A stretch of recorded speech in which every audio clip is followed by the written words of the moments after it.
आप सभी को पुनः स्वागत करता हूं नेट जेआरएफ 2023 हिंदी के जेआरएफ अचीवर्स चैनल को।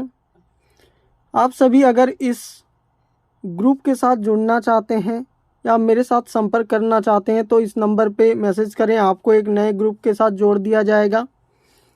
तो हम आज बहुत ही महत्वपूर्ण कहानी एक टोकरी भर मिट्टी कहानी के साथ जुड़ेंगे और उसके अंदर महत्वपूर्ण कथन पूरे कहानी को पढ़ेंगे और उसके महत्वपूर्ण कथन को जो है चर्चा करेंगे। जो माधवराव सरपे जी का एक टोकरी भर मिट्टी कहानी जो है चलते हैं और इसको पढ़ने की कोशिश करते हैं, समझेंगे और बहुत ही महत्वपूर्ण कथन को जो है एक नज़र उसमें डालेंगे। इसका प्रकाशन वर्ष जो कि 1901 में प्रकाशित हुआ था छत्तीसगढ़ मित्र पत्रिका में। ये दोनों ही पहले महत्वपूर्ण बन जाता है कि एक टोकरी भर मिट्टी कहानी 1901 में छत्तीसगढ़ मित्र पत्रिका में प्रकाशित हुआ था। ये दोनों तथ्यों को जो है याद रखें। कहानीकार माधवराव सरपे जी इसके जो है प्रमुख कहानीकार माने जाते हैं और इस कहानी को पढ़ते हुए अगर आप सच्ची घटना पर आधारित और अपने मन मस्तिष्क को खोल करके इस कहानी को पढ़ेंगे तो अवश्य ही आपको सुनने को या समझने को बहुत ही मज़ा आएगा, आनंद मिलेगा। तो इसमें किस कथा पर आधारित है तो गरीब अनाथ विधवा की झोपड़ी कहाँ थी, या गरीब अनाथ विधवा पर ये जो है कहानी आधारित है। गरीब अनाथ विधवा की झोपड़ी कहाँ थी? जमींदार के महल के पास थी। जमींदार ने विधवा से बहुत बार झोपड़ी हटाने के लिए कहा, लेकिन गरीब अनाथ विधवा का प्रिय पति और एकलौता पुत्र इसी झोपड़ी में मर गया था। इसी वजह से वो जो है इस झोपड़ी को छोड़ करके जाना पसंद नहीं करती थी। पतोहू पुत्रवधू भी एक 5 बरस की कन्या को छोड़कर चल बसी। विधवा के वृद्धाकाल में एकमात्र आधार कौन थी? उसकी पोती थी। इस तरह से कहानी पूछा जा सकता है और इसका महत्वपूर्ण कथन पूछा जा सकता है। आप सभी को जो है ध्यानपूर्वक इस छोटी सी कहानी को पढ़ना है और समझना है। विधवा ने अपने श्रीमान पड़ोसी की इच्छा का हाल सुना, तब से वह मृत प्राय हो गई थी। श्रीमान पड़ोसी महल का जमींदार था। श्रीमान पड़ोसी की इच्छा यह था कि महल के पास के झोपड़ी को हटाना, मतलब यहाँ पे जो जमींदार था वो उस गरीब अनाथ विधवा की जो है झोपड़ी हटाना चाहता था। लेकिन यहाँ पे एक जो है मनोदशा का भी वर्णन होता है। बाल की खाल निकालने वाले वकीलों की थैली गरम कर उन्होंने अदालत में झोपड़ी पर अपना कब्जा करा लिया और विधवा को वहाँ से निकाल दिया। यहाँ पे जो घूसखोरी को भी आप ध्यान से देखें कि वकील का थैली गरम करना मतलब घूसखोरी देना, घूस दे करके इस काम को निकालना। विधवा हाथ में एक कटोरी लेकर के झोपड़ी के पास गया विधवा हाथ में एक टोकरी लेकर झोपड़ी के पास गया लेने गई थी। क्या लेने गई थी? तो एक टोकरी भर मिट्टी लेने गई थी। विधवा का कथन, महाराज अब तो यह झोपड़ी तुम्हारी ही हो गई है, मैं उसे लेने नहीं आई हूँ, महाराज क्षमा करें। तो एक विनती है। तो जमींदार साहब के सिर हिलाने पर विधवा ने कहा, जब से यह झोपड़ी छूटी है तब से मेरी पोती ने खाना पीना छोड़ दिया है। मैंने बहुत समझाया पर वह एक नहीं मानी। यही कहा करती है कि अपने घर चला वहाँ रोटी खाऊंगी। अब मैंने यह सोचा कि इस झोपड़ी में से एक टोकरी भर मिट्टी लेकर उसी का चूल्हा बनाकर रोटी पकाऊंगी। इससे भरोसा है कि वह रोटी खाने लगेगी। महाराज कृपा करके आज्ञा दीजिए तो एक टोकरी में मिट्टी ले आऊं। विधवा का कथन, महाराज मुझे कृपा करके इस टोकरी को ज़रा हाथ लगाइए, इससे कि मैं उसे अपने सिर पर धर लूँ। महाराज महल का जमींदार साहब लज्जित होकर कहने लगे, नहीं, यह टोकरी हमसे ना उठाई जाएगी। यह सुनकर विधवा ने कहा, महाराज नाराज ना हो, आपसे एक टोकरी भर मिट्टी नहीं उठाई जाती और इस झोपड़ी में तो हजारों टोकरियां मिट्टी पड़ी है। उसका भार आप जन्म भर क्यों कर उठा सकेंगे? आप ही इस बात पर विचार कीजिए। यह कथन किसका है? तो विधवा का है। ये कथन के ऊपर आप जो है जोर दे करके सोचें और कथन को समझें कि किस तरह का महत्वपूर्ण कथन है। विधवा के उपयुक्त वचन सुनते ही जमींदार साहब की आंखें खुल गई। कृतकर्म का पश्चाताप कर जमींदार साहब ने विधवा से क्षमा मांगी और उससे झोपड़ी वापस दे दिया।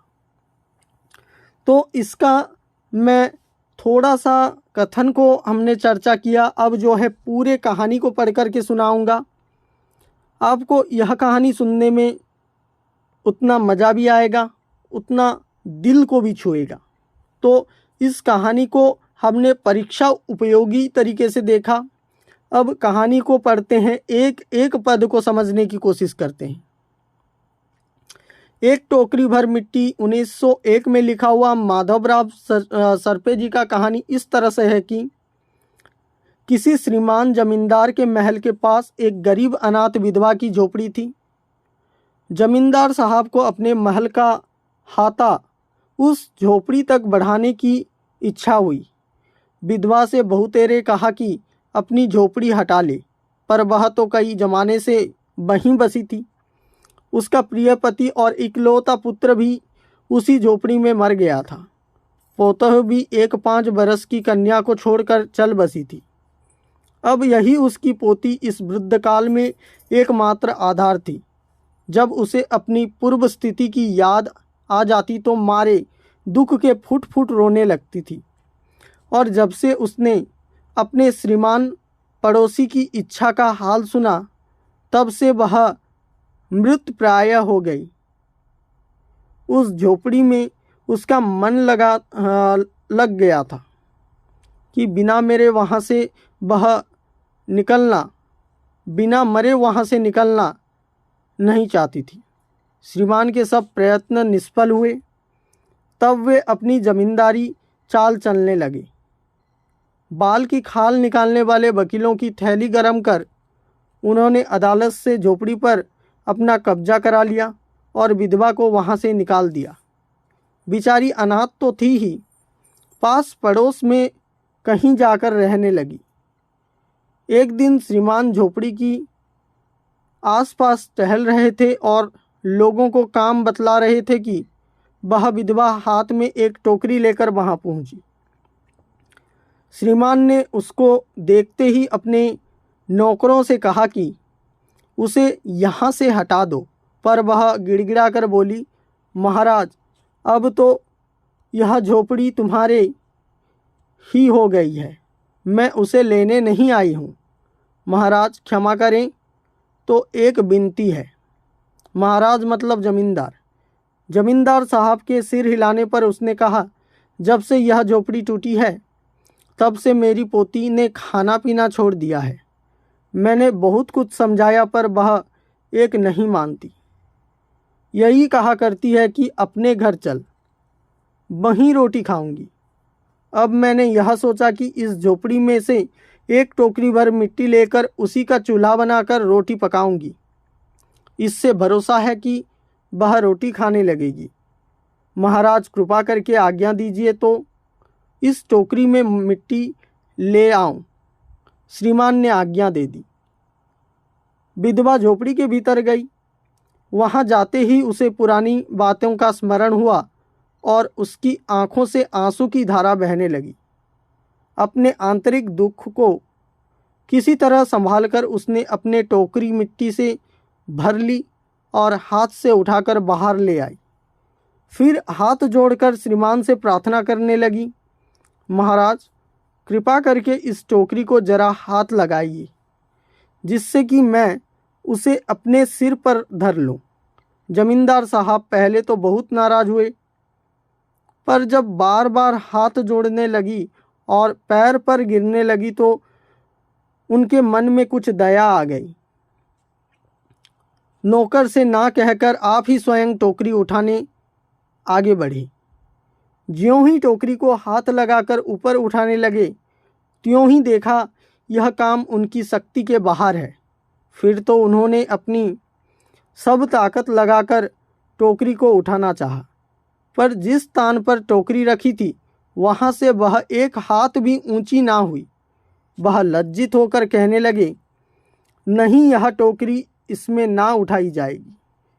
यह सुनकर विधवा ने कहा, महाराज नाराज ना हो, आपसे एक टोकरी भर मिट्टी नहीं उठाई जाती और इस झोपड़ी में तो हजारों टोकरियां मिट्टी पड़ी है। अब उसका भार आप जन भर क्यों कर उठा सकेंगे? आप ही इस बात पर विचार कीजिए। जमींदार साहब धन मद से गर्वित हो अपना कर्तव्य भूल गए थे, पर विधवा के उपयुक्त वचन सुनते ही उनकी आंखें खुल गई। कृतकर्म का पश्चाताप कर उन्होंने विधवा से क्षमा मांगी और उसकी झोपड़ी वापस दे दी। तो आप सुन रहे थे माधवराव सरफे द्वारा लिखित एक टोकरी भर मिट्टी। एक टोकरी भर मिट्टी किस तरह से एक मनुष्य का बुद्धि या उसका विवेक को सही रास्ते में लाने की जो सही प्रयास माधवराव सरफे जी का कहानी एक टोकरी भर मिट्टी कहानी में देखने को मिलता है। इतने छोटे से कहानी और इतना मर्मस्पर्शी, इससे ही हमारा जो है मन खिल उठता है। यह परीक्षा की ही दृष्टि से नहीं, हमारे खुद के जीवन मूल्य की दृष्टि से भी महत्वपूर्ण कहानी है।